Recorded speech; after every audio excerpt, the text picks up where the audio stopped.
Well, good afternoon and welcome. It's the 21st weekend of action in the top 14.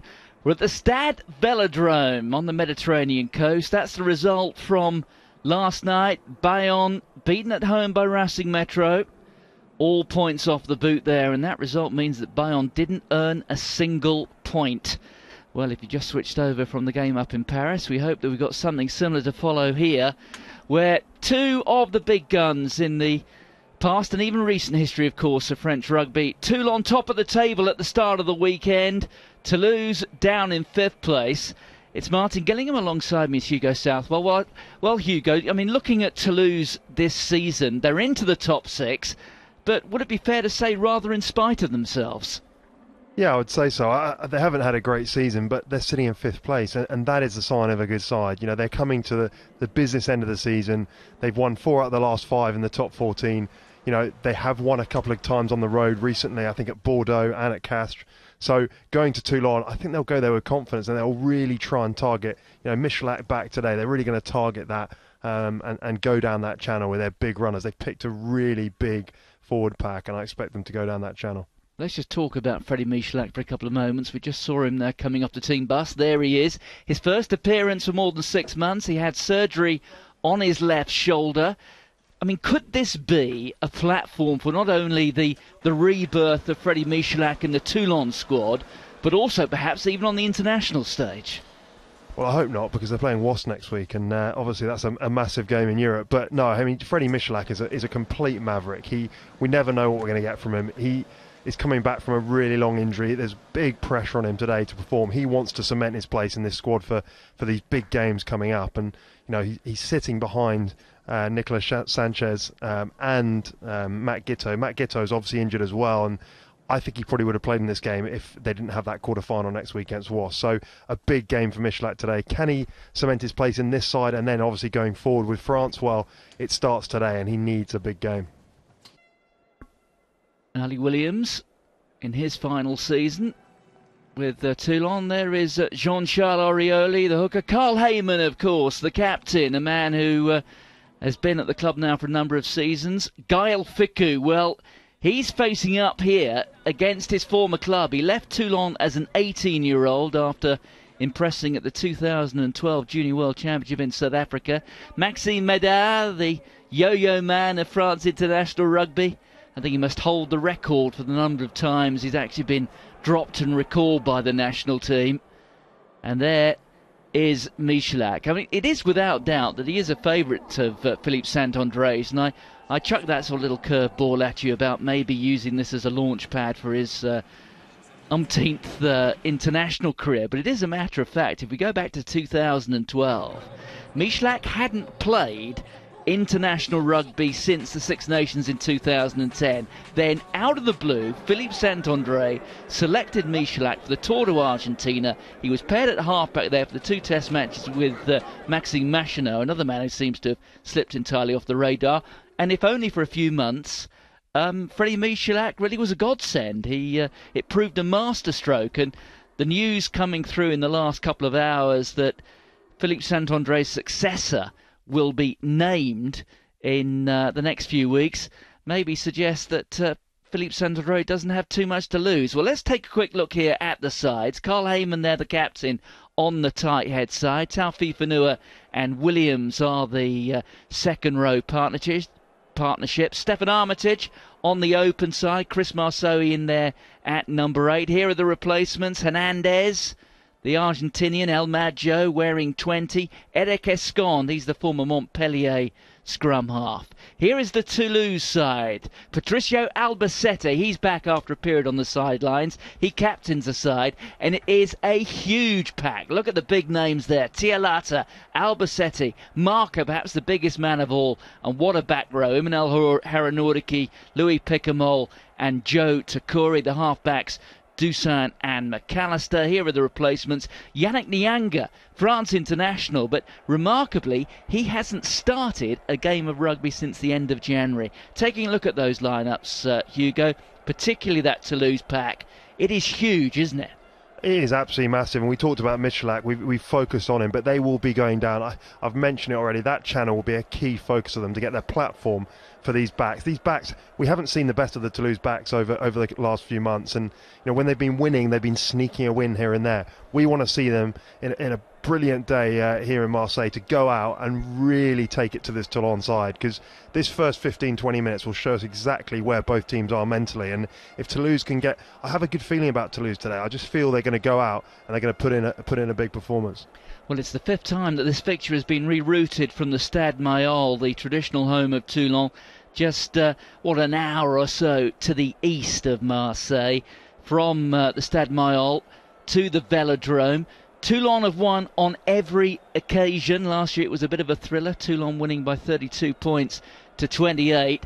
And here come, well, we talk about the Rouge et Noir. Well, they're both Rouge et Noir, and inevitable that the cameraman's lens focuses on that man there, Freddy Michalak. And it's a marvellous stadium, isn't it? The capacity has been increased after that renovation. When this fixture was here last year, they only actually had one side of the stadium open, but now 67,000 people can cram into this stadium, and it may not be entirely full, but we're talking about a crowd close to 60,000. So the Rouge et Noir, the Toulouse variety, wearing largely white, Vincent Clair.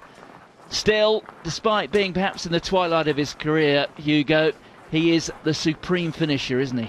Oh, very much so. And you add that to Medard and Matanavu today. The back three is going to be key. If Toulon kick loosely, if Michalak kicks loosely, those guys will pounce on anything. And you can see the focus in these guys' faces. They are so up for this. It's one of the biggest games of the year, of the calendar year, in the top 14, and both sides will be wanting to get one up on each other.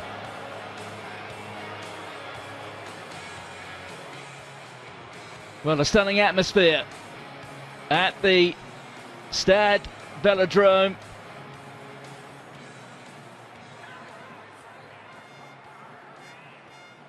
Toulon have never lost a match that they've chosen to play here. Well, there we go. Bit of a footballing involvement, or footballing influence.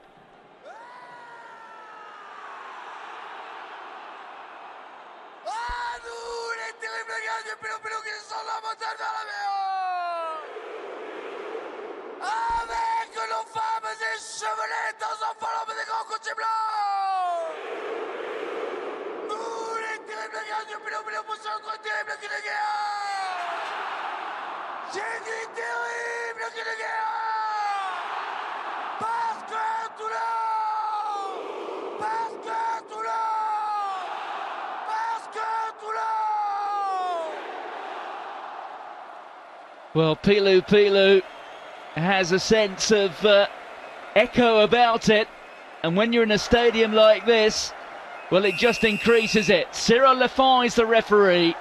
Toulon, the reigning champions, playing from right to left. The ball in hand there of Guillaume Garado. Garado's got two assists over there. Taufi Fanua. What a start from Toulon. My word, 18 seconds. I think that would have been the fastest try in the top 14 this year. And, just the ball went up from the kickoff. Everyone was sort of watching each other.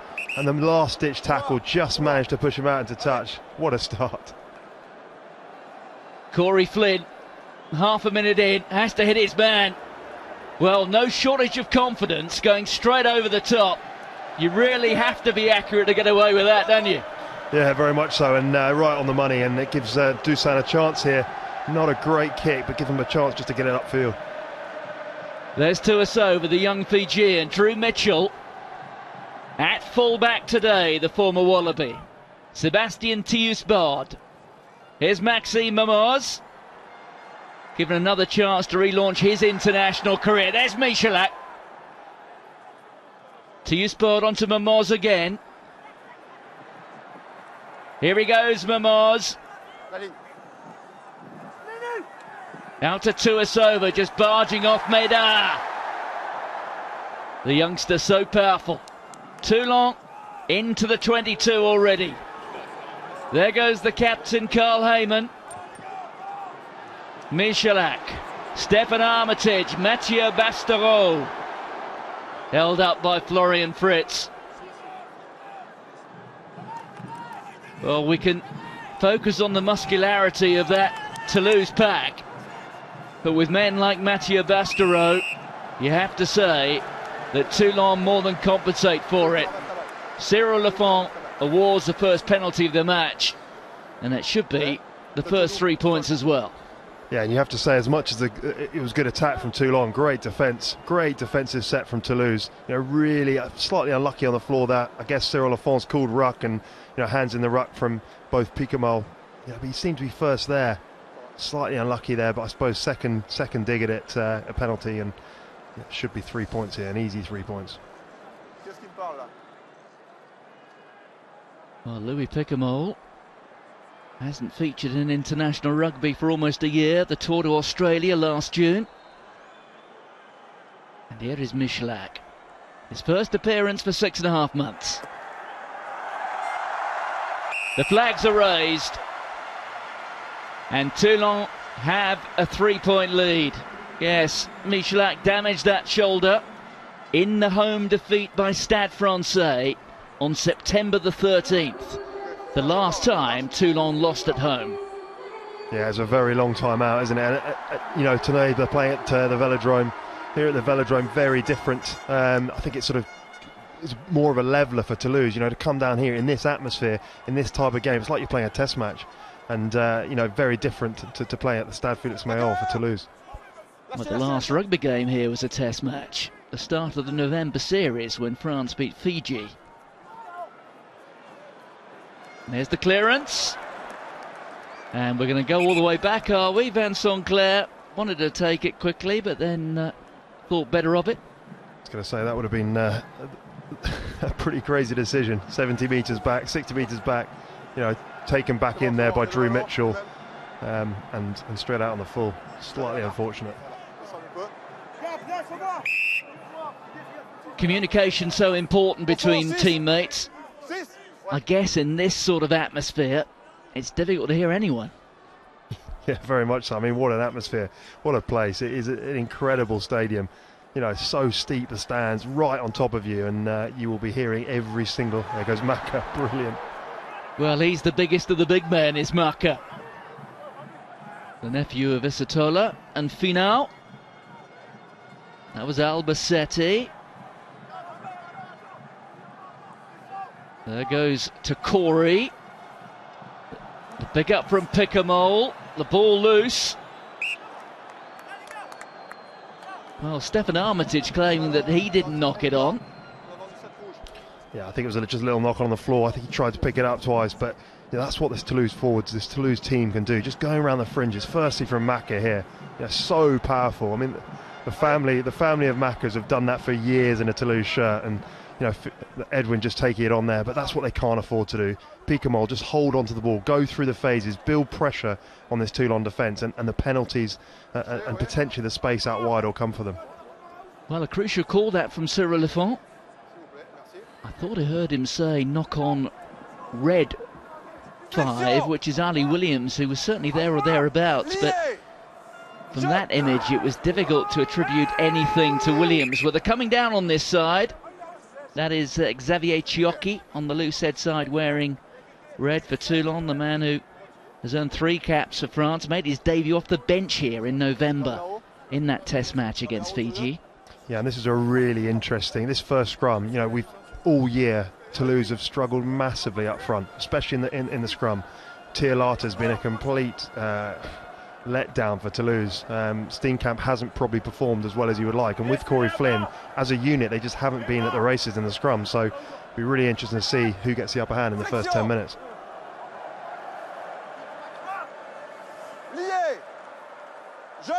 Well, 3 All Blacks and a Springbok in those 2 front 3s.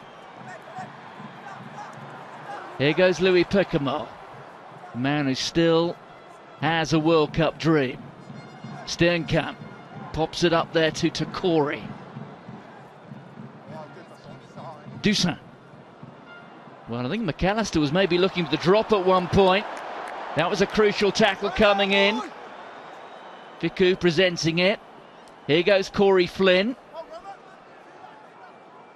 Dusan, inside ball to Emmanuel Haranoriki.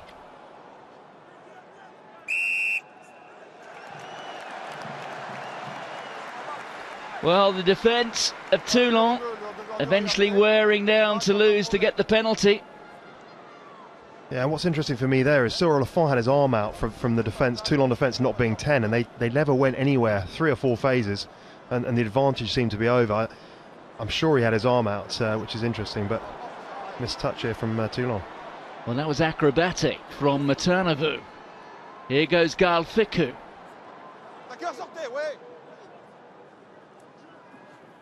Maka. He is a man mountain.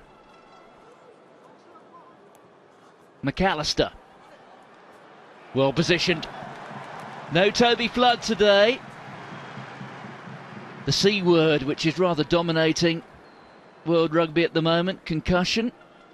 Toby Flood's had 1 or 2 bangs to the head, has missed a bit of rugby because of it. We saw that injury last night at George North.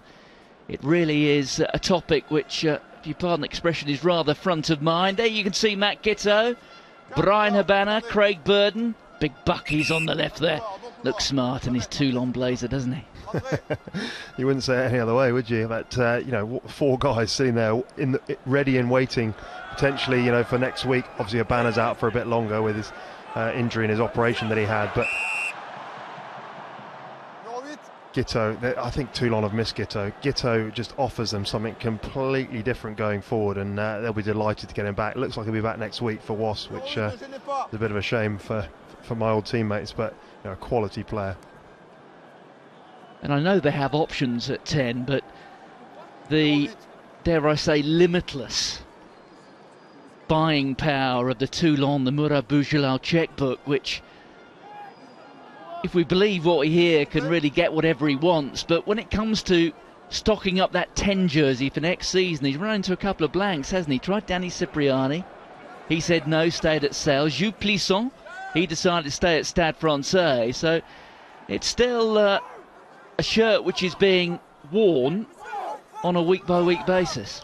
Yeah, very much so. And if you look at the fact that Giteau, if Giteau's not fit, Sanchez going back next year as well. So who have you got after that? Michalak, who's been injured for a long time, never plays as much as he would like. Hernandez is potentially going back as well. So, they do need an out-and-out world-class number 2 as well to compete with Giteau, because Giteau, on his day can play 12 as well. That was Guillaume Garado. Here's Michalak. Smith, inside ball to Drew Mitchell.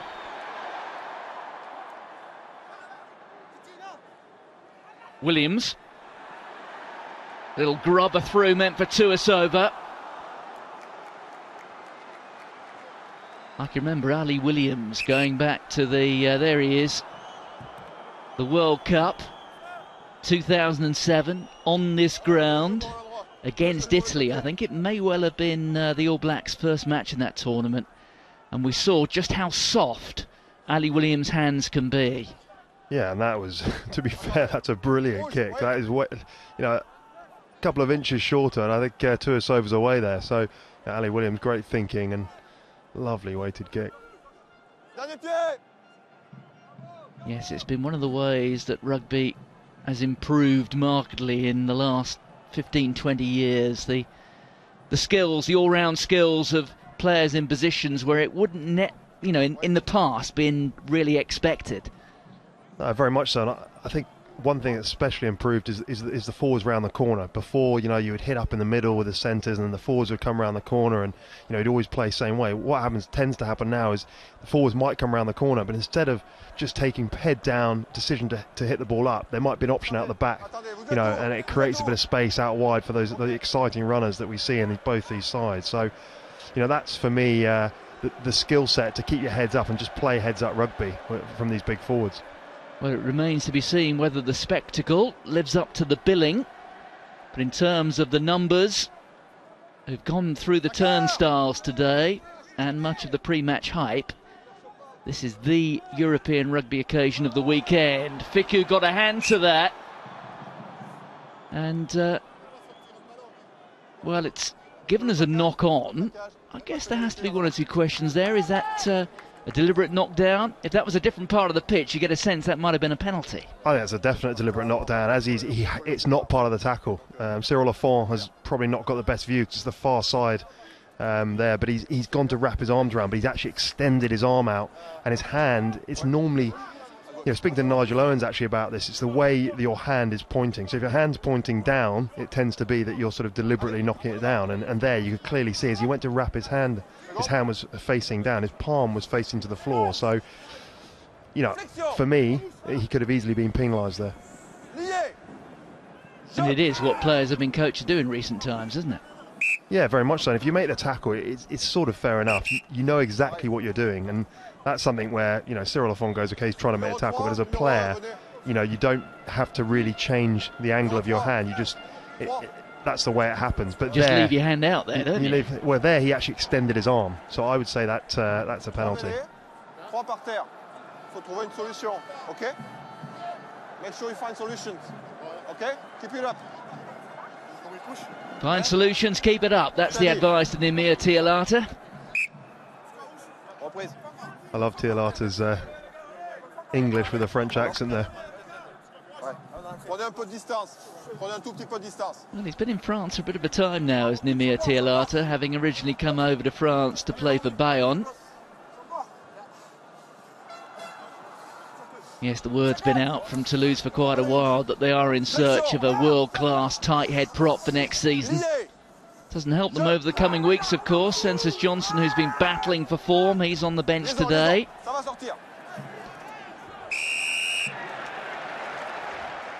Well, they may have plenty of meat in that front five for Toulouse, but they rather crumbled that time. Yeah, and you wonder how they're in this position, front row-wise. As you mentioned before, Steenkamp, Tialata, Corey Flynn, Senses Johnson on the bench. You've got some world-class players there, and they just don't seem to be gelling as a front three. And they're completely dominated, and another chance here for Michalak to stretch that lead. Worth making the point that 6 of the Toulouse pack are in excess of 30, and a few of them well in excess of 30. Steenkamp 33, Flynn 34, Tialata 32, Albacete 34, Haranordiki 35, Takori 31. So Michalak, from that abbreviated approach run, well, that was a bit like one of your drives in the middle of winter when you haven't played for about 8 weeks, Hugo. It's pretty generous. Tell you what, that was one of Michalak's ones that, quick snap. Looked like he hadn't taken a goal kick for a while, under that sort of pressure from that distance, because that was pretty ugly, to say the least. I was being a bit unkind. I should have described my own tee shots, which I've seen you at work. Frequently like that.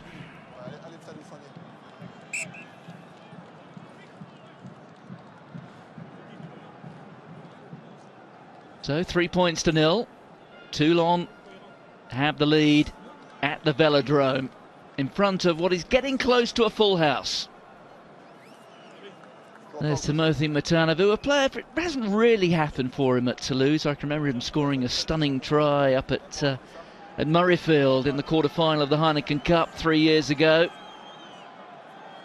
But he arrived with much fanfare, having been the top try scorer in Pro D2 for Mont-de-Marsan. He's a cousin of Sorelli Bombo, so the bloodline is certainly good. But I think 1 or 2 question marks about his defensive frailties. Yeah, I mean he's a phenomenal finisher. Get him on the end of anything, and he's a brilliant player. But as you say, maybe not quite as secure as some of the other wingers they've had over the times in Toulouse. Mind you, they have had a few to choose from, haven't they? Very much so. I mean, remember Jose Gear as well. He started slowly when he was at Toulouse, but phenomenal finisher, and also defensively a massive man mountain. So let's have some quality players there, and he just hasn't had quite the game time that he would have liked at Toulouse. There's Girardo, very dangerous player in the loose. Mamaz, who played 15 times for Toulouse when they won the top 14 title. That was back in 2008. Very smart from Drew Mitchell there, you know, just not really going anywhere, side to side, decided to put his left boot on it, and, you know, again, just Toulouse can't get hold of the ball, and if they do, they can't get it in the right areas of the field. The one time they did, they lost it up the other end, so they've just got to get field position, territory, and build from there, and get some sort of platform to play off. There is Dusan, who made his test debut in the World Cup final in 2011. Came on with a couple of minutes remaining, replacing Dimitri Yashvili. Well, Corey Flynn was involved in something there which may require a second look. There goes Chris Marceau. Toulouse board. Here's Michalak. Missing out Momoz. Tuisova's got Bastereau outside him. Here goes Tafi Fanua. The tackle from Albacete. They're up to the 22. Michalak, drift pass out there to Mitchell. Mitchell, the short ball. And in there was Joe Takori. There may be a couple of things to look at here. The intervention early on from Corey Flynn, and then the intervention there from Takori. Well, obviously they're going to go back for the first one because that was the first offence, and Corey Flynn, I'm sure, off the ball, I didn't see who it was, but he took someone out off the ball and anticipated the ball going to him, late tackle or early tackle even, and I think he could be, well, whether he's in trouble, let's see here. Yeah, I think he's in a bit of trouble there. Not only was it, he anticipated the tackle, he thought Drew Mitchell was going to pass it, but it's high as well. That's a good old-fashioned body check, isn't it? David Smith. Watch here, his arms don't go round even, it's just shoulder. He'll be lucky to stay on the pitch here. I think he should probably. When you say stay on the pitch, talking yellow or red? Yellow, definitely not a red, but a yellow card.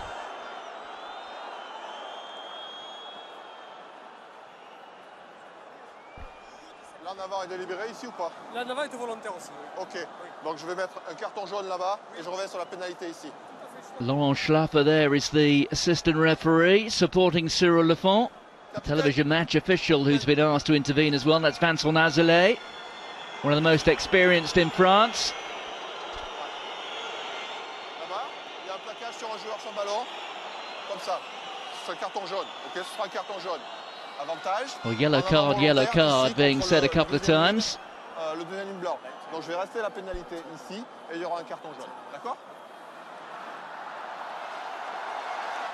Well, Corey Flynn and Carl Heyman know one another well. Yeah, very much so. I think they go back a long way, and you know you can't have any arguments about that. It was too early, premeditated, and high. So, you know, it was a blatant yellow card, and another chance for Michalak, and it's just sort of constant at the moment. You know, Toulon just keep coming back at Toulouse. I think Takori was lucky here as well. And that's a proper swat. I mean, I think he's lucky that they went back to the previous, the first offence. Otherwise, he could have been off too. What's your thought on that? Because you know the play was still going on. You can argue it should have been 2 yellows. The ball was still in play. Yeah, and he's probably prevented a try-scoring opportunity as well because they had numbers on the outside. So, you know, is that a professional foul? I think it probably was. So Michalak again drifting it to the right. Missing the opportunity. Yes, a Canterbury Crusader there, body checking a former Wellington Hurricane. Definitely no love lost there. And then with Michalak, this is a slight issue and a slight concern for me. You know, they've had a lot of possession, 17 minutes pretty much in the Toulouse half, and Michalak, yes, not the easiest kicks, but he's never really looked that comfortable over them, and that's one area where going forward, whether it's for Toulon, whether it's you have to play a kicker with him. With Halfpenny out at the moment, you've got to play a goal kicker, and that's where Michalak's going to lose out on his place because he's just not a #1 percentage goal kicker. Mitchell. There's David Smith inside. Well, David Smith scored 4 tries in the win against Brive and then announced or confirmed what we expected the following day, that he'll be moving on from Toulon at the end of the season. Here goes Xavier Chiocchi. Toulouse board. Little grab there by Massoui, who's picked up and dumped. Toulouse board onto Guirado. Goes to ground on the Toulouse 22. Toulouse board. Here's Massoui again. Well, the ball being knocked out of his hand, a penalty. Well, once again, you have to consider, is that worth another yellow, Hugo? That is a definite yellow card. He's come from an offside position. He's just committed. It's Joe Takori again. He's come around the edge of the ruck and hit the ball out of the nine's hand when he's going forward. And he's actually going into the space where Takori's going to fill. So, I mean, that is as clear a yellow card as you could possibly see. With the possible exception of the last one. Exactly, yeah. I mean, there's been 3 occasions which you could argue the first one definitely was, the second one he didn't get it, but it probably should have been. And the fact is, it's the same person as well. So within 2 minutes I mean, just look here. I think it's the next phase. That's actually a few phases before that, but it might roll to the bit we want to see. So Michalak, once again, not the most convincing strike, but that time it does find that gap between the uprights. Yes, Joe Takori, if you consider his actions, his behaviour, let's watch him here, the man with 7 on his back. Well, is that actually Albacete, I think, wasn't it? No, it was definitely Takori, was it? Takori got up from the tackle, and as he's getting back into an onside position, he's still offside when he taps the ball out of Toulouse Board's hand. So, I mean, that is cynical, to say the least. Well, if anybody was watching the Toulouse game against Montpellier, where Takori could so easily have received 2 yellow cards in the first 3 minutes. Yeah, and he's lucky to still be on the pitch. I mean, living dangerously. Very much so. Ficou getting a hand to that. There's Dussin. Back to Ficou again. Here's Takori. Takori, top 14 champion, less than 2 years ago with Castres. Here's Louis Picamol. Just inside the Toulon 22. 21 minutes gone, 6 points to 0. Takori juggling with it. Ball's lost forward, picked up by Smith. Mitchell did well there from the tight angle. Look at Ali Williams in pursuit. Well, 2 tackles missed. There's Matanavu. Matanavu in space. This is where Matanavu's very dangerous. Oh, Freddie Michalak. Well, we say he's an enigma. And there we saw him at his brilliant best. Well, there are lots of red jerseys out wide. Bastro doesn't seem to have spotted them.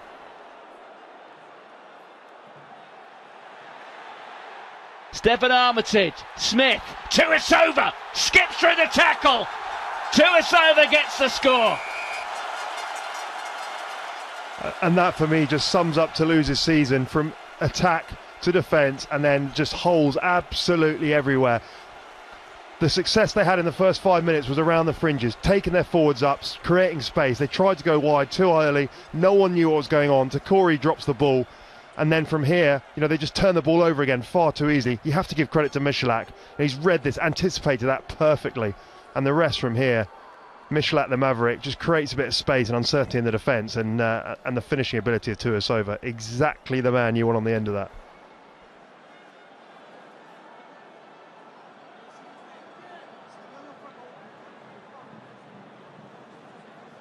He's a man who divides opinion, is Freddie Michalak. He tends to operate at both extremes of the spectrum all of the time. It's either very, very good or decidedly ordinary. Yeah, and you have to say he's come back from a long time off, 20 minutes in. You've got to give real credit to him for how it's gone, apart from his goal kicking, which, another one which is just missed to the right. But, real credit for his attacking game so far. He's coming in, he looks fresh, he looks wanting to have a go, and here just the overlap, very easy. David Smith, Tuisova against Edwin Maka. There's only one winner. But what frustrates me from a Toulouse perspective here is that both times they were in possession of the ball, and they were the one time or probably the third time they've had the ball in any sort of attacking position. They just gift it back to them, and it's just far too easy against a side like Toulon. If you do that, they're going to run rings around you. Joshua Tuisova, still just 20. spotted by the academy manager, Laurent Emanuele, who set up the sort of talent spotting cooperation agreement in Fiji that Clermont have had in place for a number of years, which has brought the likes of Napoleone Nalanga and Noah Naikatathi to Volcano Country. And of course, coming down from Volcano Country to the Stade Mayol next season is a certain Napoleone Nalanga.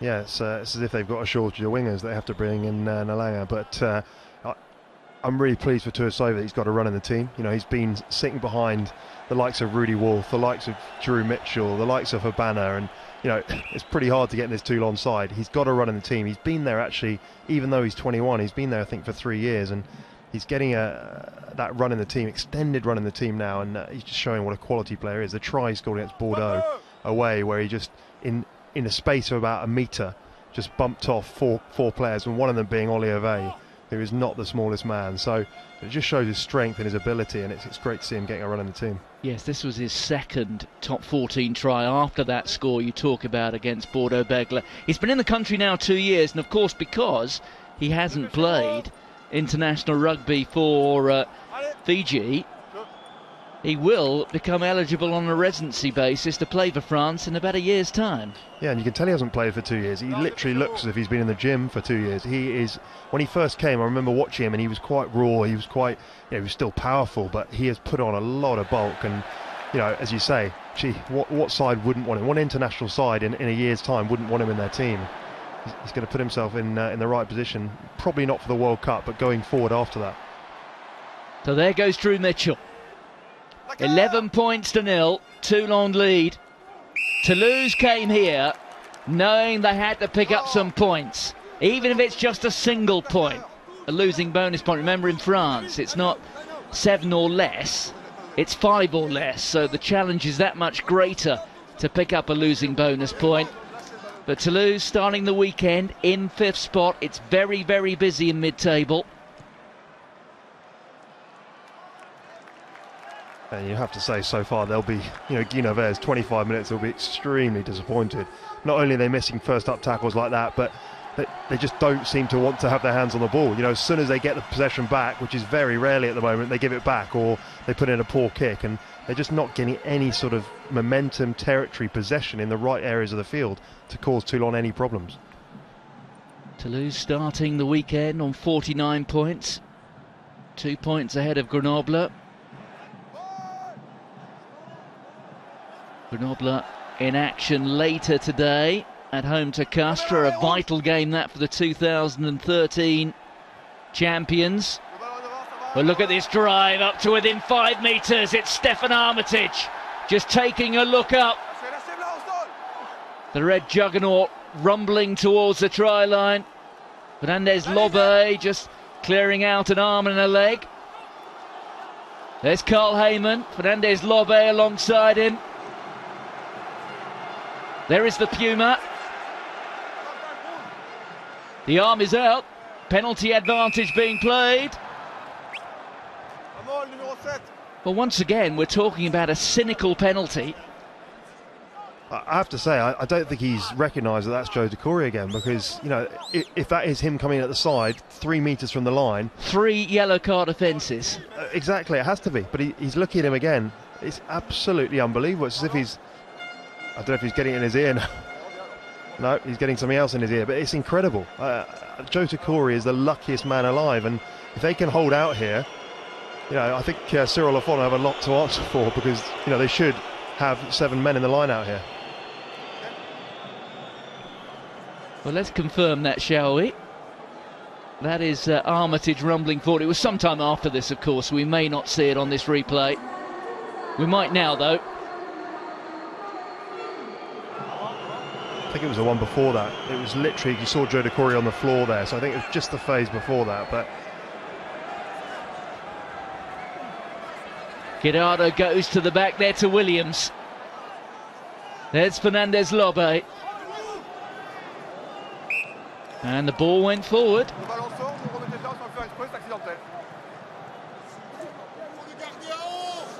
Yeah, we're 27 minutes in, 11-0, and there's some big turning points in this game.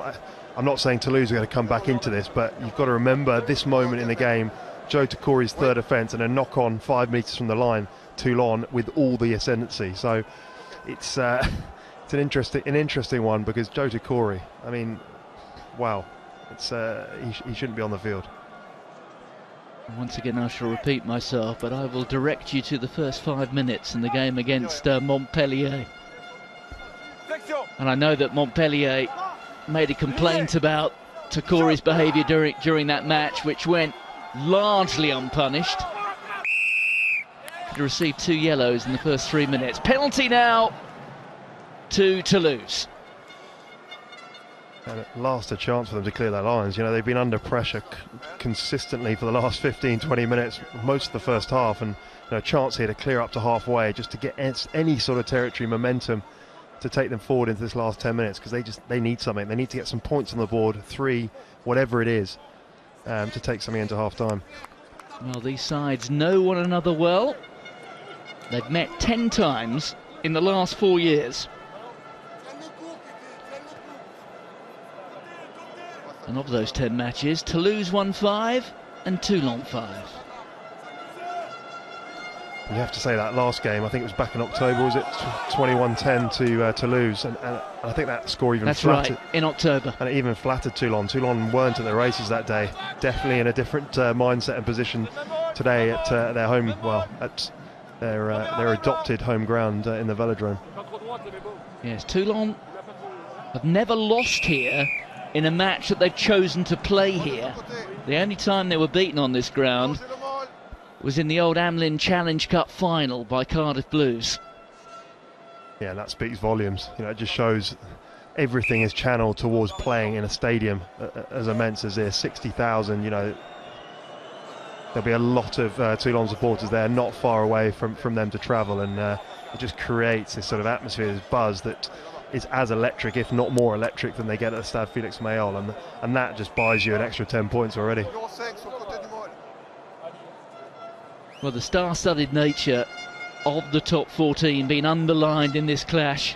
Cyril Lafond there, speaking to Carl Heyman and Ali Williams, 2 of the more famous All Blacks. Yeah, very much so. I mean, 2 guys that have had phenomenal careers. Ali Williams coming to the end of his. Carl Heyman as well, is he? Carl Heyman, is he? Yes. Yeah, Carl Heyman. So both, you know, phenomenal careers. Want to finish it on a high with Toulon. Here, this is a key moment again for me. Where have we come from? 5 metres from the Toulouse line. Can they keep hold of possession and build the phases? There's your answer. Well, Albacete gets it back, fumbles it, and Louis Picamol knocks it on. So we're through the half hour. Well, there's the error, and there's the knock-on. A bit like that bar of soap at the bottom of the bath that time, wasn't it?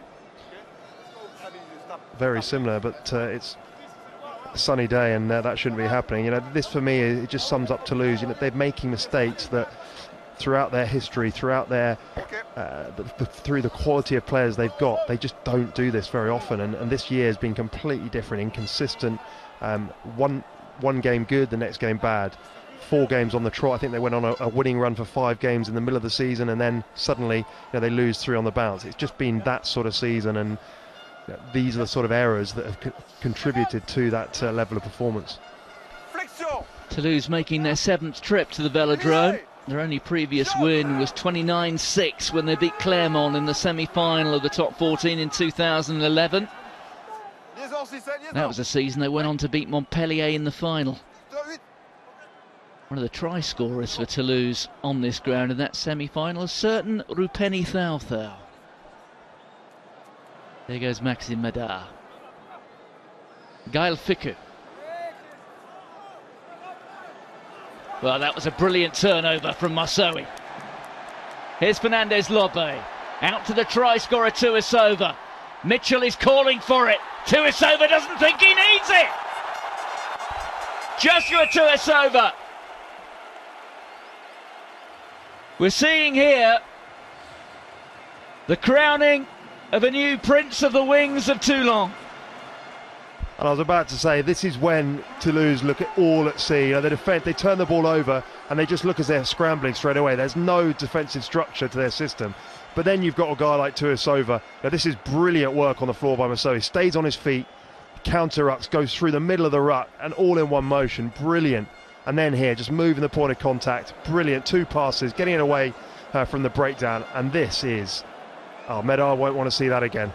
That is absolutely brilliant. I mean, you've got to give credit to Toulouse, but in that sort of space, Medard has to make the tackle. But this guy is one for the future. He's one for now, but for France for the future, he will be there in years to come.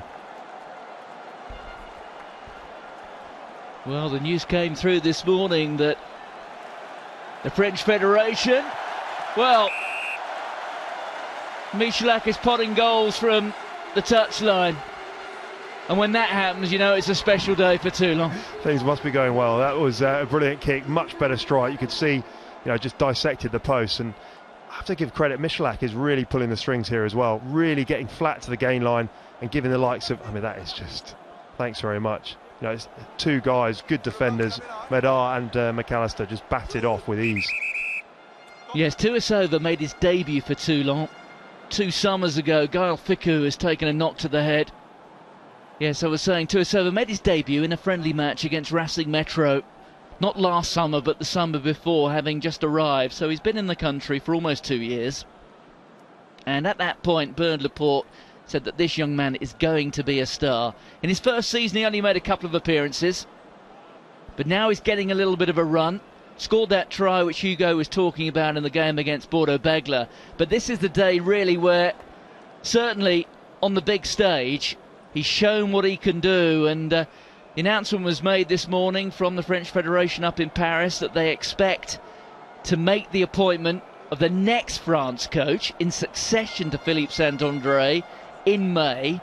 And 3 candidates were speculated on. One is Raphaël Ibanez, another is Guy Noves, would you believe, and Fabien Galtier. Now, there was no announcement about those names, but they were hinted at by Serge Blanco. That news was followed almost immediately by news from Fabrice Landreau, who was also tipped maybe to be a candidate for the job, saying that as far as he was concerned, he was no longer in the running. But we know there's going to be a new France coach after the World Cup, and whoever that new France coach is, I wonder if he's got his eye here on Joshua Toulouse. Nasty knock there for Gaël Fickou. Yeah, the one guy you don't want to run into there is Bastereau, and he's definitely come off second best, and you won't be seeing him coming back, I'm sure. But going back to your point about the coaches, you look at the 3 candidates they mentioned. The only obvious choice for me there is Rafa Jimenez. Guy Noves, Toulouse haven't been anywhere near where they should have been in the last few years, and whether that's down to him or not, I just don't see him as the way forward. He's in charge, so he's got to carry some.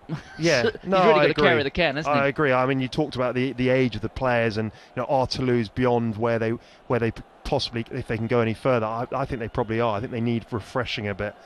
So maybe it's not fully to do with Guy Noves, but I have to say, Rafa Ibanez, Galtier, to me, he's failed in his last job, hasn't he? Yeah, exactly. And to me, Galtier is.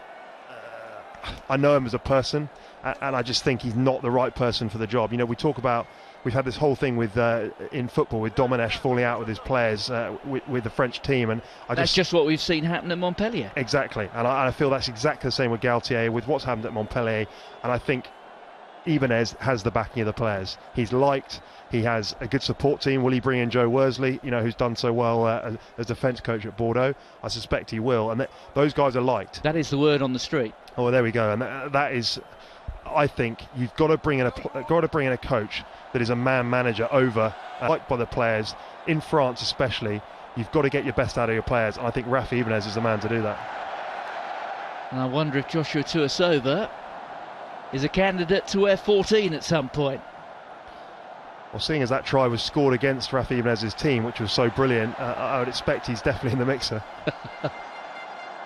He's certainly seen him, even if he didn't necessarily appreciate his skills on that particular occasion. Here goes Michalak. Oh, Michalak. Superb stuff from Freddie Michalak. Popping it up there to Drew Mitchell, but I think the pass went forward, and that certainly is the view of Cyril Lafont. They are absolutely toying with this Toulouse side. They are making them look very, very average. And Michalak, I mean, he is taking the ball. You wouldn't have thought he's had a shoulder injury. He doesn't look as if he's worried about getting hit or, I mean, flat at the line. Corey Flynn, Albacete, all Tialata just left for dead. And slightly unfortunate here off the ruck that Drew Mitchell just got a bit flat in a forward pass. On the evidence of the first 36 minutes here, would you expect him to start next week against Wasps? I think it's a big call to start him in a European quarter-final. I think if Gitto's fit, Gitto is the player. Then to play Michalak and Gitto, who have both been out for such lengthy times at 10 and 12, would be a big risk. I would see probably Gitto or Nicolas Sanchez starting, and you'd have Michalak on the bench to come on and make a real impact like we've seen today. But who knows? I'm not in the position of Bernard Laporte or Jacques Delmas, Pierre Mignoni, so fortunately, I mean, they've got so much choice. I was going to make the point, what they do have is they have options, don't they? Well, it's nice to see Michalak. I mean, on Michalak, when Michalak's not on his game, you'd be worried about who the backup is to Sanchez and to Gitto, but you see him playing like this and you're like, oh my God, they're spoilt for choice. And that's a management team in some disarray at the moment. Guinoves appears to be certain of his job if he wants to stay on, although there have been rumours coming out of Toulouse that he's had no involvement in the recruitment of players for next season. William Servat, well, according to my sources, they've been offering his job to other people in recent months. And Jean-Baptiste Elissalde, well, he's been linked with every club at the moment apart from Toulouse. Yeah, it all seems a bit of a fallout from what's going to happen to Philippe Saint-André. There's a bit of a merry-go-round based on what happens there. So yeah, it's an interesting situation in France. It changes daily, and it's a bit of a guessing game most of the time. Yes, hold on to your hats if you're a Scotland fan, because the word on the street, or at least in the streets of the southwest of France, is that Vern Cotter is top of Laurent Marty's list. He's the president of Bordeaux-Bègles, should Raphaël Ibanez be offered that job in May. So if Vern Cotter maybe is not quite so carried away with his experience with Scotland in the last few weeks, and he fancies a trip back down to wine country, it looks like the door might be open and the welcome mat laid out for him down at Bordeaux-Bègles. Yeah, I think I'm sure Vern Cotter's got a longer-term plan for this Scotland team as we watch Medard here. Well, Medard surprised himself a bit. Here's Toussaint sprinting for the corner. Well, it's not quite Twickenham last Saturday, in Marseille this Saturday, but the gaps are opening very early indeed. And that was pretty horrible there from Ali Williams. Yeah, and if you could freeze it there, Ali Williams kicked that, and then the whole Toulon side just stopped. No one wanted to defend. Everyone was like, well, they're not going to score. They haven't done anything so far to lose. And then Medard, that is what Medard can do. We haven't seen enough of that lately. But from absolutely nowhere, they should never be in this game at 18-7. 18-7 actually gives them a bit of hope. They've got 2 minutes to half-time. And they're going to come out now with a bit of confidence from absolutely having played a shocking 40 minutes. And recall in France that the try bonus point is earned by the side not who score 4 tries, but who score 3 more tries than their opponents. So in that respect, Toulon's job being made a little difficult. There's Jean-Baptiste Elissalde. Hasn't been a great watch for the followers of Toulouse until the last couple of moments. And Luke McAllister, well, that was pretty straight from McAllister. Maxime Medard getting into the game.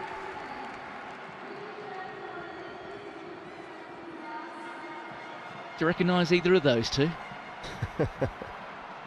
Oh dear, a few caps there, isn't there? Gee. Yes, Mr. Wilkinson on the left, Mr. Gitto on the right, chewing the fat.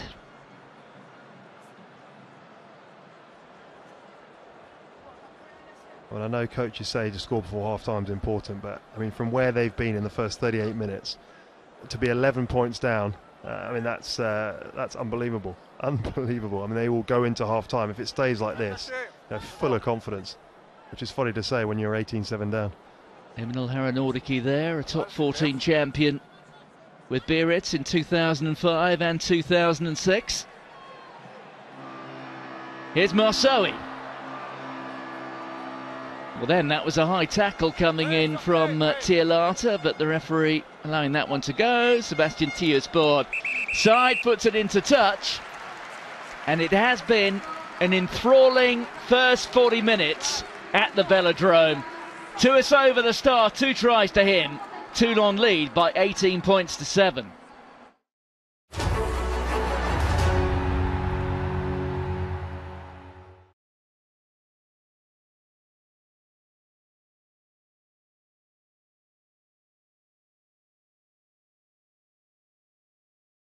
And club, and a first 40 minutes which, until the last few moments, and what can only be described as a moment of madness by Ali Williams, did pretty much entirely belong to Toulon.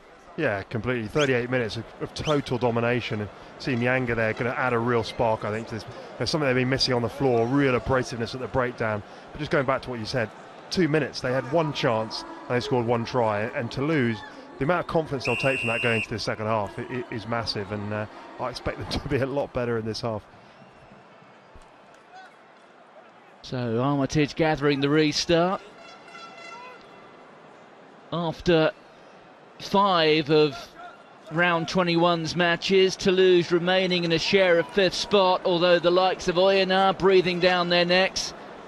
I think if you were to hold a competition for the side in Europe of European rugby at the moment, Oyonnax would be right up there. I mean, this is a club who came up from Pro D2, what, 18 months ago, 20 months ago, something like that, in a pretty unfashionable part of France, right up against the mountains, up there in the east of the country. And there they are now, knowing that their director of rugby and their forwards coach are both moving on at the end of the season. Yet here they are in the playoff places. Yeah, and ironically, their director of rugby could be in Pro D2, so... yeah, because Christophe Urios has signed the deal to go to Castres. So, yeah, I mean, he's done a phenomenal job, Urios, at Oyonnax, and what a performance from... So I'll just break here for... There's Louis Picamol going forward. Yano Famark is on there at scrum half. Luke McAllister, he's moved out one, and there goes Medard!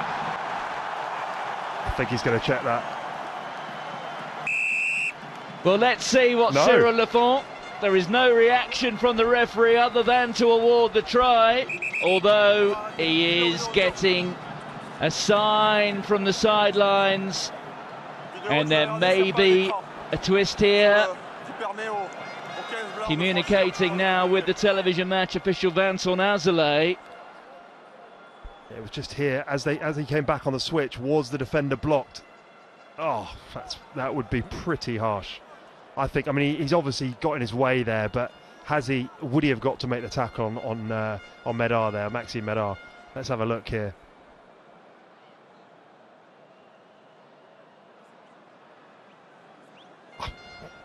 It's Corey Flynn, isn't it? Yeah, I think he's going to be really unlucky. This is a better angle. Keep your eyes on Flynn, coming through the top of the picture. He did lean in on Masoi, didn't he? He did, but I think he's coming across on the angle anyway. I think, what, has he ordered it? Yeah, he's ordered it.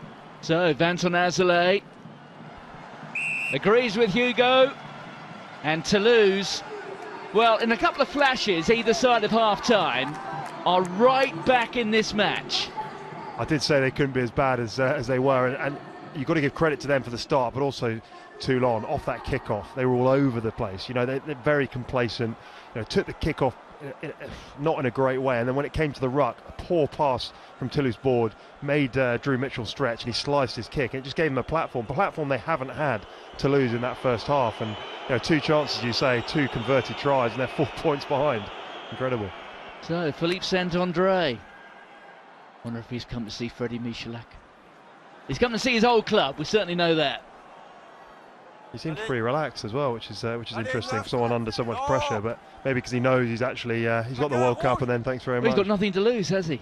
He's being replaced. It is a remarkable situation, really, where time has been called on the reign of Philippe Saint-André, but he's been kept in the job for, well, the minor event of the 4-year period, the World Cup. It is a stunning way of operating, isn't it? And so French to come out and say in May we're going to make that announcement. You know, you're building towards, you know, the biggest moment of the player's career, of a coaching career as well. And you know, 3 months out, 4 months out from the World Cup, right? This is your replacement. I mean, it's the most bizarre circumstances, but you know, that's what happens in France. And there have been independent and objective viewers calling for Philippe Saint-André's head for the last 2 years, and well, I suppose they've finally got it, but To say that he will be replaced, but not until after the World Cup, is rather odd.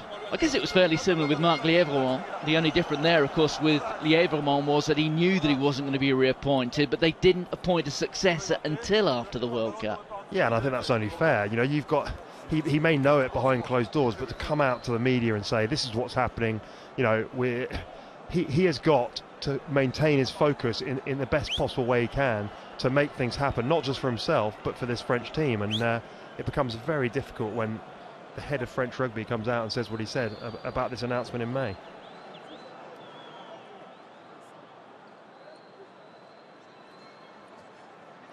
Well, Toulouse, for 35-36 minutes, were utterly scrambled.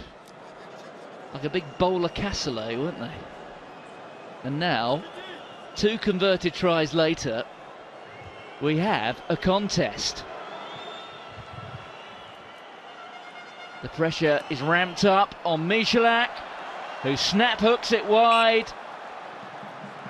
And I'm afraid that is a mark in the debit column for Monsieur Michalak. Yeah, and this is exactly what can happen in these situations. You know, Michalak hasn't played for a long time, pressure situations. When everything's going well for him, you know, he kicks one from the touchline. They're 18-0 up. Suddenly, you know, they're in a position where Toulouse have put them under a bit of pressure from absolutely nowhere, and that kick becomes far more important. So Toulouse should, with the experience they've got, we talked about the over 30s in their team, they've got experience. These are the sort of situations they should relish. So Freddie Michalak, who started Heineken Cup finals and top 14 finals for Toulouse. There goes Tuisova. He has certainly arrived as a major force in French rugby. Here goes Michalak. Bastereau, the fluff and the fumble. And once again, there's that lazy fly hack which can cost so many problems. Maka, Albacete, Yannick Nyanga. Just to reinforce that point I made a bit earlier, Nyanga hasn't started a game of rugby since the end of January. Here goes Matanovu. Lovely offload there. Here goes Picamole. Here Maka. Maka's got Dusan alongside him, scuttling along. Mamoz with a tackle. That's the 22. Nyanga. Matanovu. Steps inside the tackle there of Marceau. Yano for Mark. Numbers out wide here for the men in white. Florian Fritz. Picked up by Corey Flynn. The arm is out from Cyril Lafont. There is a penalty. There's the opportunity to narrow the deficit to a single point. We have a match. How on earth can a team for 38 minutes look so average? And now, you know, from 2 tries later, they're running from the length of the field. They're offloading in the tackle. Picamole out the back. Edwin Maka out the back. I mean, it's unbelievable. They have got it in them. They just haven't produced it on a consistent basis this year, and it's just brilliant to see Toulouse when they're playing like this. Toulon, 18 points up. European Champions Cup quarter-final a week away. Did the focus shift? I don't know if it did. I just think Toulouse, I mean, I think mentally, you know, Toulouse haven't been at the races for most of this game and for most of the season, even though they're in the position they are. They've pulled off some good results, but they just haven't played to the level they can do. But suddenly, the shift in mentality, I can only put it down to that. They have the players, they have the quality, but we haven't seen enough of what we've just seen in the last 20 seconds this season. And a couple of times we've seen it today. We saw it from Ali Williams, the horrible spill forward, and then this rather lazy, almost petulant fly hack. We saw it from Bastereau a couple of moments ago, and we saw it very much to the cost of Toulouse from Ali Williams at the end of the first half. And Luke McAllister, who's looking far more confident with the ball tipped forward on the kicking tee than Freddie Michalak is. Suddenly everything is going the way of the visitors. And I'll be honest, I've seen that from Bastereau when I played with him at Stade Francais on a number of occasions where, you know, if he drops the ball, it's right, well, my job's done, I'll just kick it away. I mean, amount of times I passed the ball to him and it was, you know, probably in the breadbasket, but obviously I got the blame. And then there was the fly hack, and then there was a bit afterwards. So, you know, it's something that definitely is in their game, and they can't afford to do it in a game of this tightness. And when you're talking Mathieu Bastereau, it isn't so much a breadbasket as a parish oven. It's enormous. Penalty This time to the men in red. This time Cyril Lafont decided there was a bit of obstruction, and frustrating from Toulouse. Just gone on 1 point ball game, and an easy kick. Well, should be an easy kick for Michalak. In this situation, nothing is easy, but another chance just to sneak it out to 4 points. But yeah, with Bastron, that's one thing that just lets him down. He's a great player, he's a quality player, but mentally sometimes, things aren't quite going his way, or he can lose his head, his mentality. He's his mental fragile, state. isn't he? He is very fragile. That's one thing with him, and I think that's why he probably hasn't gone on to get. Yes, he's a regular in and around the French squad, but the times when it doesn't quite go well for him, he can lose his head quite quickly.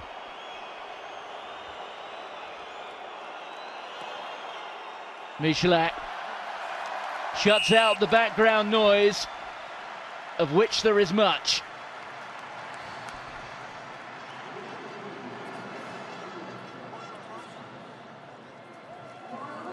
Well, suddenly it's an attacking fullback masterclass from the man with the sideburns. Yeah, you have to say, Medard, he's really come on to. Since 38 minutes, he's been the standout player. It's only been 11 minutes since then, but he's really changed the fortunes of this Toulouse side, and to be in this game, it's incredible. Two changes in the front row coming from Toulon.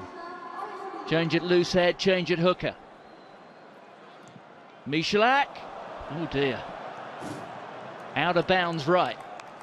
Talking of change in the front row, interesting to see Sheridan going to Oyonnax.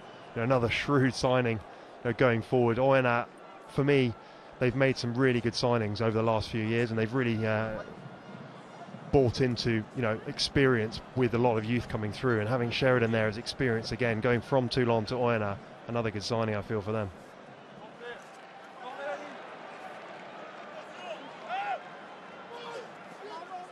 There's Nyanga. Half an hour remaining at the Velodrome. 4 points the difference. That was Corey Flynn. Here goes Yannick Nyanga. Feeds it back to Yano for Mark. Dusan onto Florian Fritz. Dusan, we've seen him make his international appearances at 9, but give him the choice as Picamol fumbles it forward. Give Dusan the choice, and believe me, he would rather have a 10 on his back. Yeah, I think so. I think Dusan would rather 10 on his back, but he's a quality 9. I feel his best position is definitely at 9. He really snipes around the fringes. He's quite abrasive, and most of the time is creating great ball for McAllister or Flood at 10. So, unfortunate there again. Really got a good forward momentum ball, but they'll knock on from McAllister, and they end up on the halfway line. Yes, it's the old poly quality that they talk about in France, isn't it? Your ability to be versatile, and particularly between 9 and 10, it's made so much of, and maybe why Freddie Michalak will have some involvement in that quarter-final next week. Here goes Florian Fritz. Yano for Mark, who is on his way back to South Africa at the end of this season. He's taken out a contract with the Stormers. Well, Toulon have it. Here goes Marceau. Memoz slips it out to Bastereau. Well, McAllister almost takes a ride. Chris Marceau looks like his final season as a Toulon player. Mitchell. Here's Fernandez Lobe. Side down by Nyanga. I don't know, if I was in charge of the Toulouse side, he's almost the first name I'd have on the team sheet every week is Yannick Nyanga. Remarkable he hasn't started a game for the club since January, since that defeat at Montpellier, which eliminated Toulouse from the Champions Cup.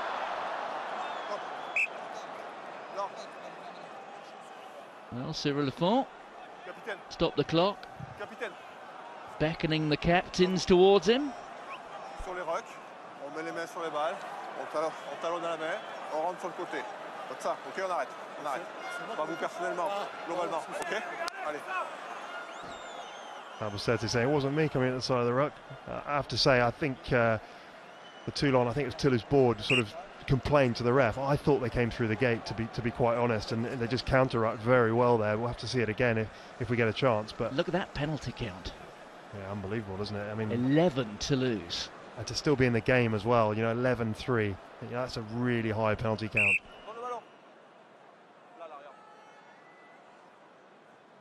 Well, that is Romain Taufifenua. He was relegated with Perpignan at the end of last season. He's got a brother, Sebastian.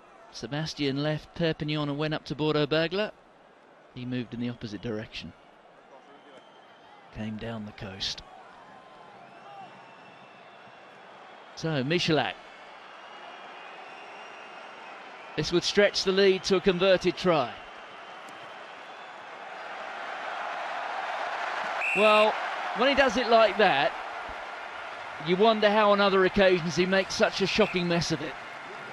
You've got to love him, haven't you? He just puts the ball down, steps back. I mean, true Maverick style. 4 or 5 paces, up we go. Let's just see what happens. And that's why some of the times it goes over, and some of the times it looks like he's shanked a 3-iron. But that is the Michalak that we love. Some people don't, some people do. And Saint-André is one person that really likes him. So maybe he's still got a part to play going forward into this World Cup squad. Well, it's his parting shot.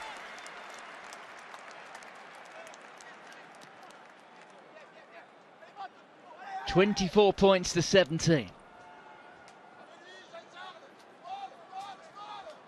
Well, we still have 26 minutes to go at the Velodrome. Hernandez is on. El Maggio. There goes Taufifenua. To Sport. Back to Hernandez.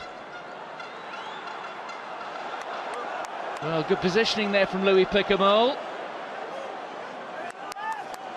Look at the power there of Tuisoba. Managed to hold up Picamol. Medard. There are so many players on the pitch who can do it all on their own. Medard is one of those. We've already seen his brilliance lead to 2 tries.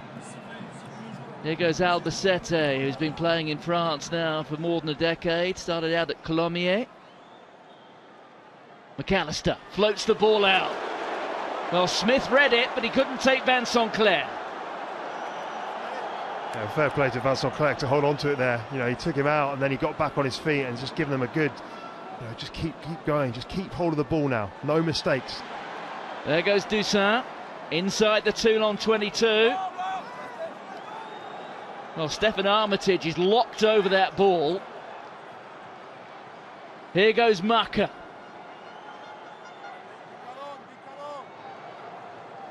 For Mark. Florian Fritz. The tackle from TU Sport.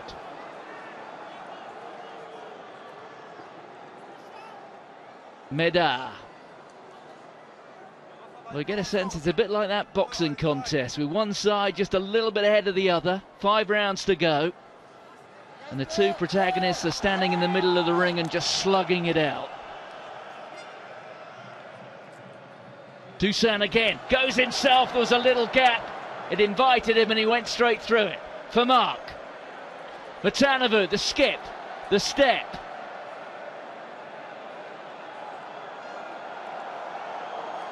Well, there's the ball, and TU Sport is looking for it. And it's been turned by Toulon.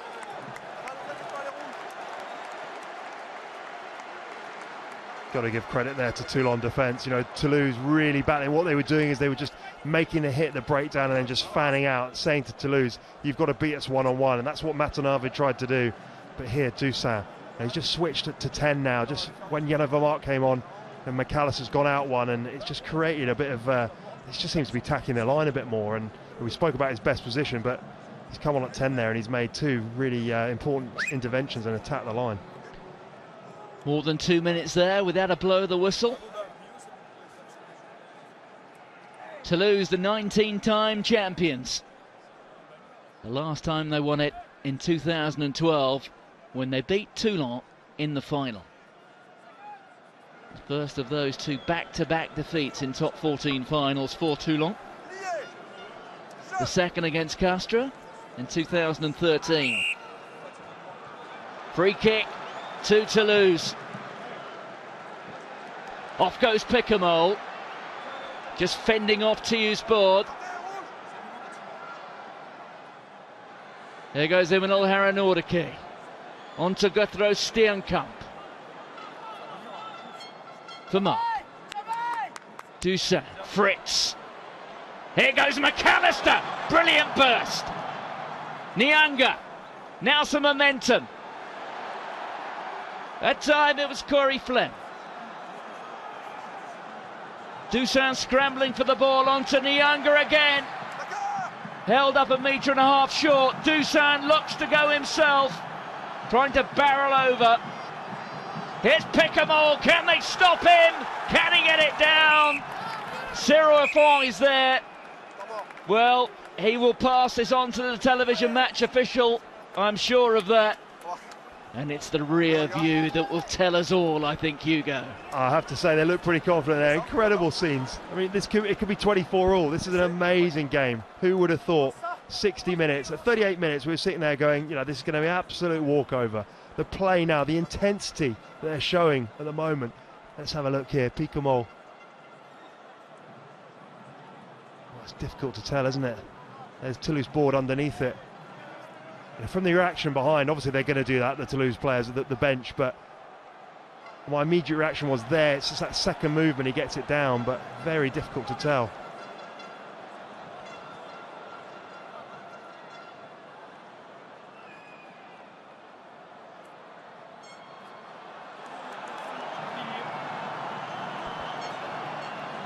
The question at the moment is obviously try or no try, so I think it's going to be very difficult, unless we can see here. Well, I guess we haven't seen anything definitive yet. On the balance of probabilities, he's got it down, but with the question, that's not really enough, is it? No, with the question, I think you can't see that he's clearly scored. You can't see the ball touching the ground, so I think he's got to go back for the scrum, which is really unfortunate. The build-up play was absolutely brilliant. Everyone was flying onto the ball. McAllister's line to create the space, to get them beyond the gain line, was absolutely brilliant. And there's just a different Toulouse at the moment. Their mentality has completely changed. The momentum, everything is with them right now. So here's the call, and what a call it is.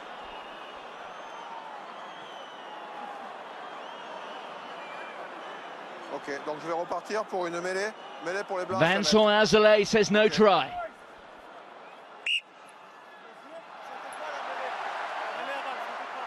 Yeah, and I have to say, as soon as he asked that question, try or no try, if he said, is there any reason I can't award the try, then obviously he would have given it. But do you think it was the right question? I think it was the right question, because he wasn't in a position to see the ball clearly going down. So obviously we're going towards that now as well. There's not many occasions where you see a ref in that situation, award the try. So he's gone to it. He's asked that question, and from there on in, we just didn't get a clear view of the try. So 5-metre scrum's fair enough. It is now Toulon's turn to be on the rack. What a scene, the Stade Velodrome. Toulouse board trying his luck there, pretending it was their ball. Flexion. Lié. Jeu. Yano for Mark. There it is for Picamol, for Mark. On from McAllister. Matanovic changes direction. Can he roll over? 0.5 metre short. The referee's blown his whistle. We're coming back for a penalty. Well, at this stage, we've still got 20 minutes to go, or should I say, just over 20 minutes to go. Do you take the 3 points? I tell you what, this is an absolutely massive call, because you've got 20 minutes to go. The problem is, I think you have to take 3 points. You've got too long of the game to go, and they've done that. The problem is, you get in this mindset, this emotion of we're in the ascendancy, we're on top. Let's take another scrum. And you feel that maybe you're owed a try because of that last call. It's very easy, isn't it, just to allow the emotion of the occasion to run away with you. Exactly, and that's why the captain's so important there. Albacetti's come in, he's quieting the whole thing down. He said, right, 3 points, we're in the ascendancy, but if we get the ball back off this kickoff, we're going straight back at them, and I think it's perfectly the right decision. Toulouse making their 7th trip to the Stade Velodrome. Their only win, just to remind you, in that 2011 semi-final when they beat Clermont-Auvergne, the year they went on to win the final, beating Montpellier. They've been beaten here already 4 times by Toulon. Try, try, try, try and try again. That is the motivation. If they can get the result, it could utterly transform their season. Unlike major rivals, Toulon, Clermont-Auvergne, they don't have the focus or the second focus of European competition. They can channel all their efforts to winning what would be their 20th title, where that almost landed in the lap of David Smith. Yeah, and let's not forget as well, you know, with Dusautoir, Huget and Maestri, I think, to come back, you know, they've been, I think, all being rested rested this week, yep. yeah, after an arduous Six Nations. So for those guys to come back, you know, if they can get a result here, it would be incredible and massive for them going forward. 2 more changes in the front 5 being made by Toulon. So Toulon now have an entirely different front row. Quickly taken by Fritz.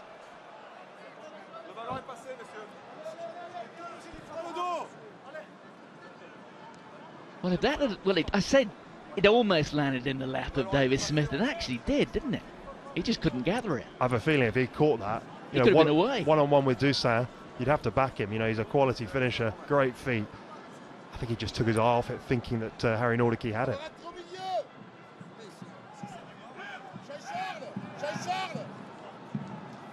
There's Yannick Nyonga, who he understands on his way to Racing Metro next season. He was asked that question by Midi Olympique, the bi-weekly, the yellow newspaper published in Toulouse, and his answer to that was, are you going, well, the question was, are you going to Racing Metro? His answer was no comment, so read into that what you will. I certainly know what I think.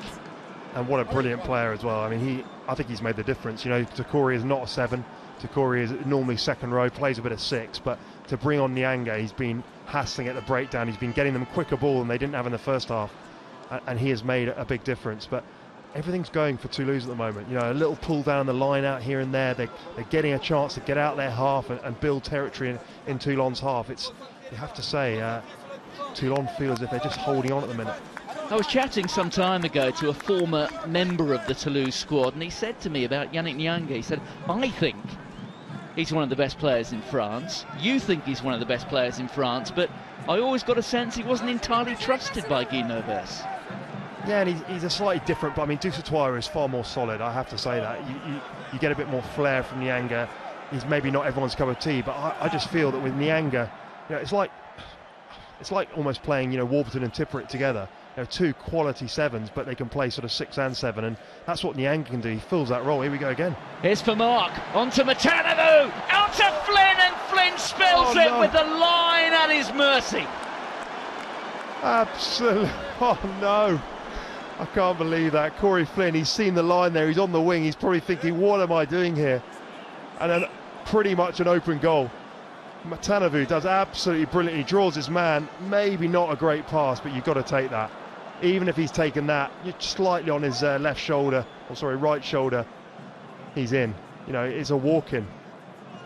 No, he's got to take that. It wasn't that difficult, was it? No, he's got to take that. Oh. That could be the moment, and I think he knows it by his reaction. He's been around the block, this fella. Played in the World Cup 12 years ago.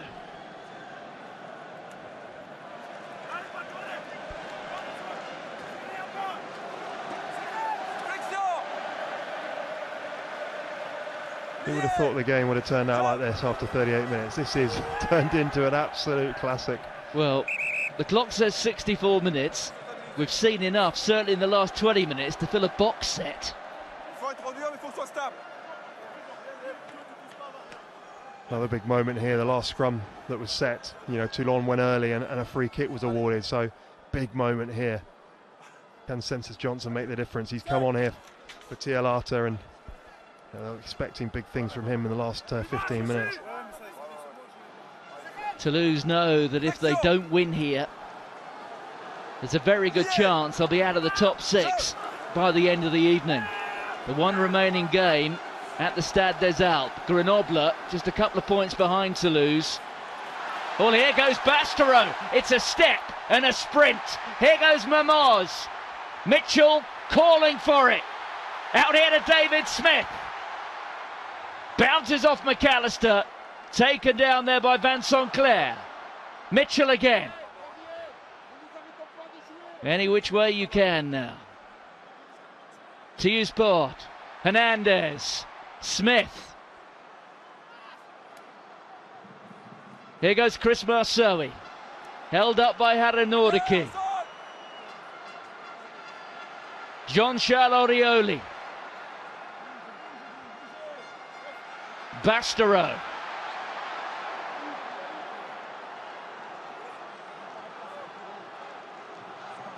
Toulouse Sport. Stefan Armitage. Marceau.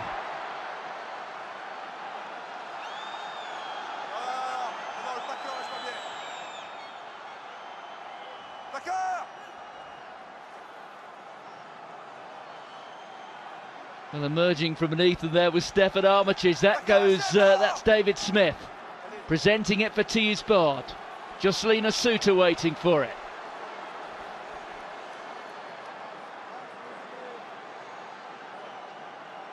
Haranordiki getting out of the way.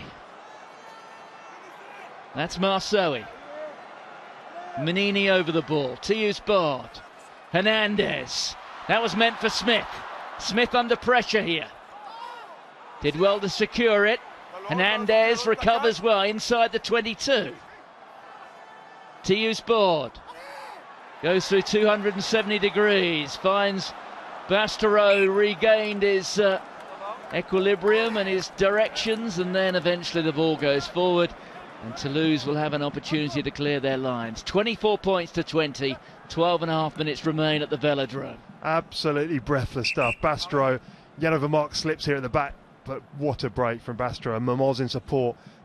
This just shows the class of Toulon from absolutely nowhere, been on the up against it for 15 minutes, and then suddenly this is what they can do. But Toulouse, defence, the mindset from Toulouse, not just in attack, but the aggressiveness, the togetherness in defence is for all to see, and this is going to go right down to the wire.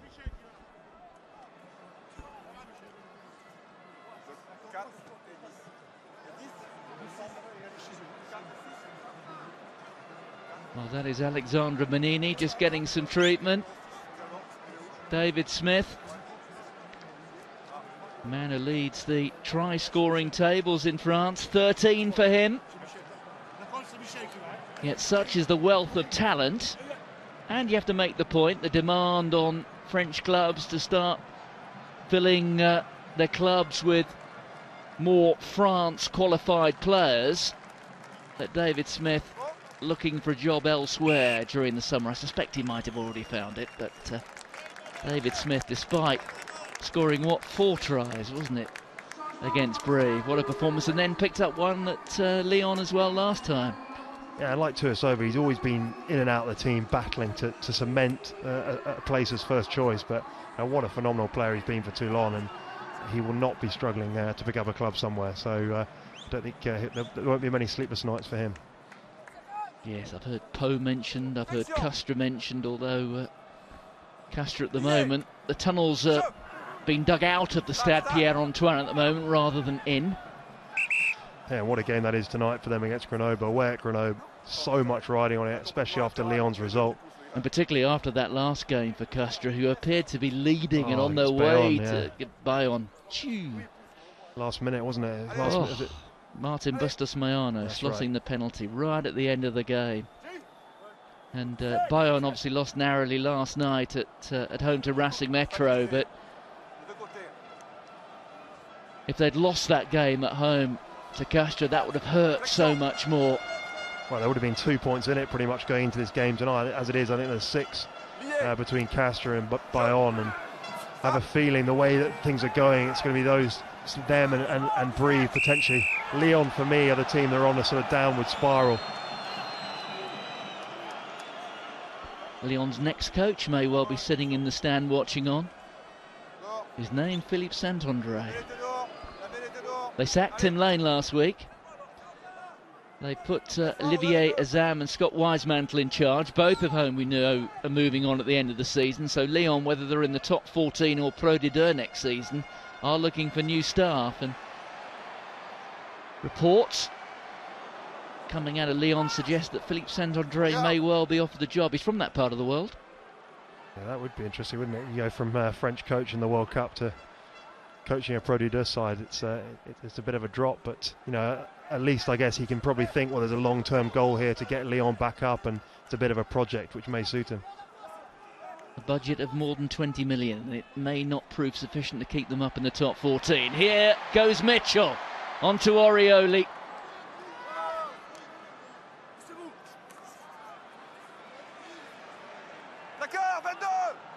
Tiusbord missing out Hernandez. Bastereau, Stefan Armitage being cut down. That was by Florian Fritz. Here's Orioli.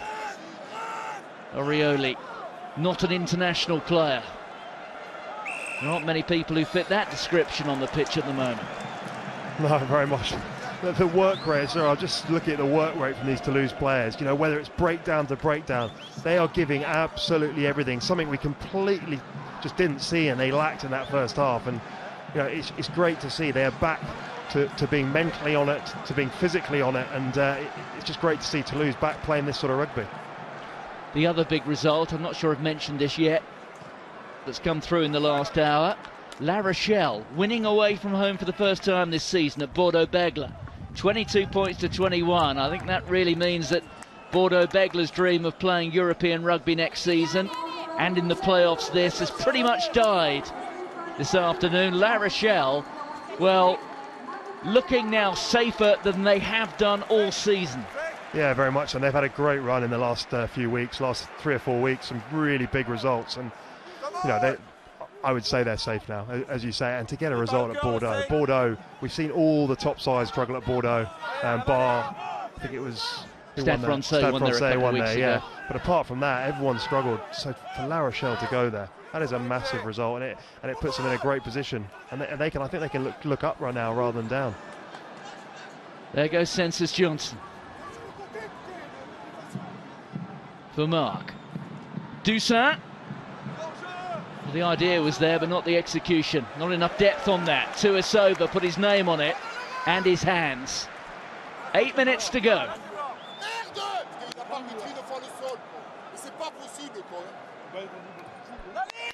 Well, this may not be billed as the Classico, but it's certainly become something of a classic, if you know what I mean. Vincent Clerc, the supreme finisher in French and possibly European rugby. He's got support inside. They must score here. They have scored. That man Médard, created by Clerc. Where on earth is Corey Flynn? He's got to run up to Médard and just give him that congratulations. What a try. Absolutely brilliant counter-attacking play, and we haven't seen this from Vincent Clerc all year. Just take him on. Back yourself. Tuisova. There it is, there's the fen, and the support play, absolutely outstanding. Vermaak to Médard, and just the man, this guy in this second half has been absolutely phenomenal, and he has made it all happen. Maxime Médard, absolutely brilliant, and that could be the killer blow. Vincent Clerc rolling back the years. Toulouse in front. And when we restart, we'll have about 6 minutes remaining. Toulon unbeaten since September the 13th. We're talking about at home, of course, when they lost to Stade Francais.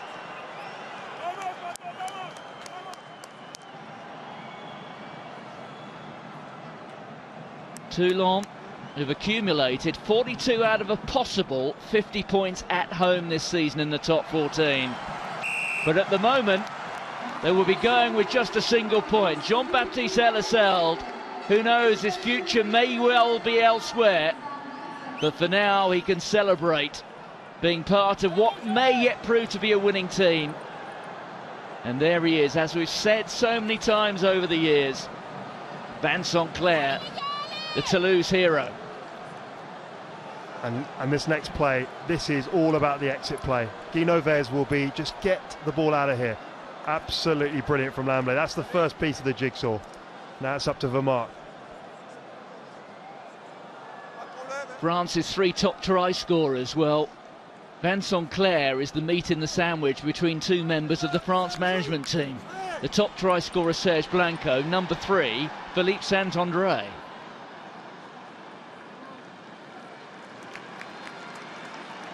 Even now, with Vincent Clerc at the age of 33, and he turns 34 in May, you could do a lot worse than put him in blue. Yeah, I think for me, Vincent Clerc, by his standards, you know, he used to get involved in games a lot more. We saw there what he can still do. I mean, he's brilliant, he's still quick. He's clever, isn't he? He's a clever player. He's a really clever player. He's been brilliant for Toulouse over the years.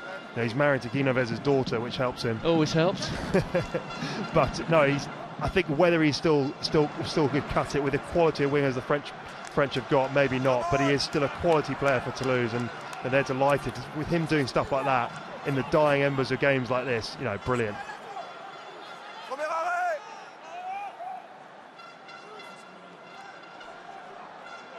24 points to 27.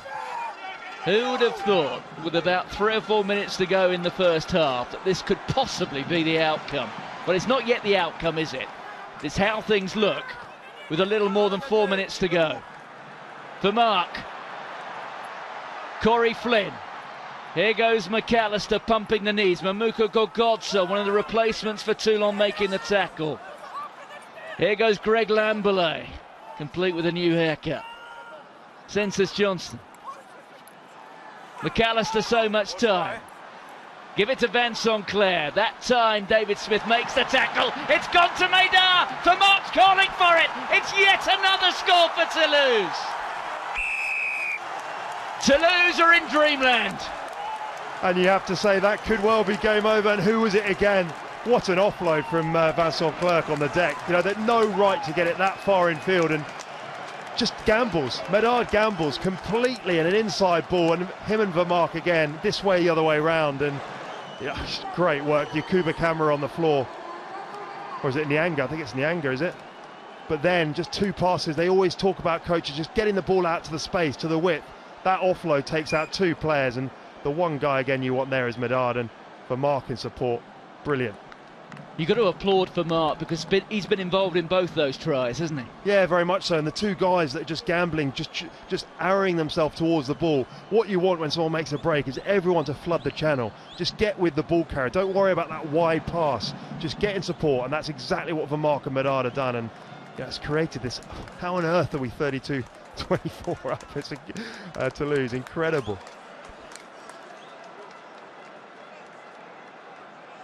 And now Toulon very close to going home, back along the motorway, an hour or so to the east of here, with nothing. Followers of Wasps can take some encouragement as well with that European tie a week away. Freddy Michalak, call him what you will. An enigma. A number of words can describe that man Michalak, but he played his part, as has Yano Vermaat.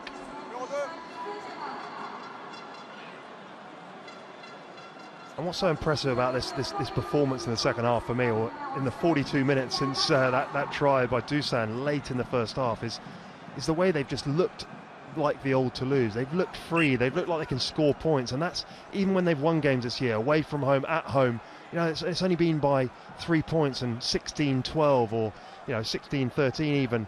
Really close, tight games with not many tries. Here they've just let go and played some phenomenal rugby. 2 minutes to go. Poor old Freddy Michalak can only look on now, and we'll remember today, I think, with mixed feelings. Turney played his role for Toulon when he was on the pitch. But now it's the Rouge et Noir from the Pink City who will be able to celebrate. 34 points to 24. unless Toulouse can get another try, there will be no try bonus point, but that will not concern Toulouse at all. They'll be moving on to 53 points.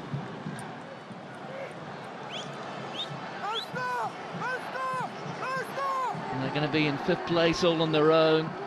And now within a chance, I don't know, maybe of even getting into the top 4, which makes them contenders again. If you can get a home tie in the barrage round, you can certainly see yourself as being possible finalists.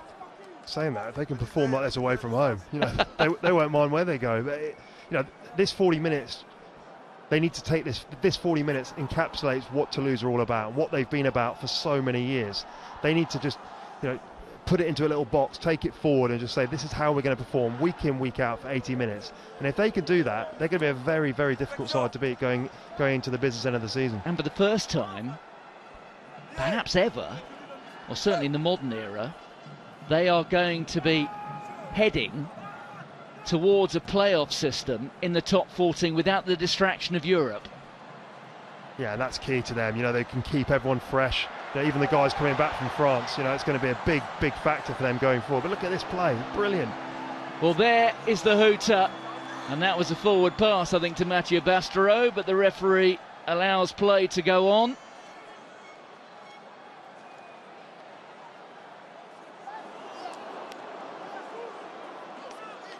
A try for Toulon will give them the losing bonus point, and that is what they're looking for.